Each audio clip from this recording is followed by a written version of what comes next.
The winter storm has lashed Spain, bringing whiteout snow conditions and winds of more than 140 kilometres an hour.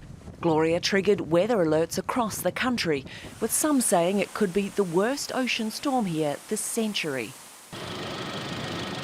Seawater's been pouring into the Ebro Delta, one of Spain's most important wetlands, flooding thousands of hectares of rice crops.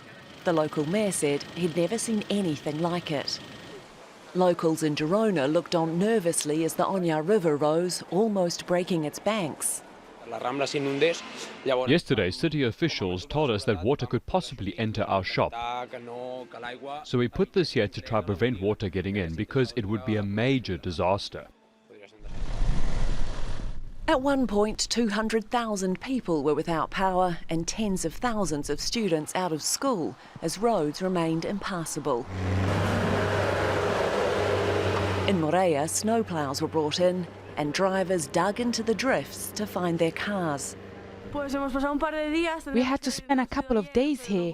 We were supposed to leave yesterday, but we couldn't because everything was covered in even more snow than it is now.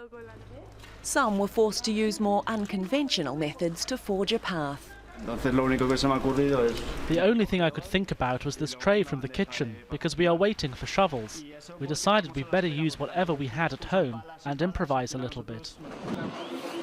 This isn't snow, even though it looks like it. It's sea foam flooding the streets of the small town of Tossa de Mar, about 100 kilometres up the coast from Barcelona. The storm's gale-force winds smashed into several seafront towns, damaging shops and restaurants.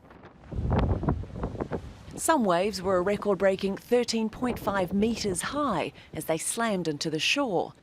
Barcelona's famous beaches didn't escape the storm, but they still pulled the crowds. And while several people thought the weather was worth documenting, scientists expect scenes like this to become more common along this coast because of climate change. Alexi, Al Jazeera.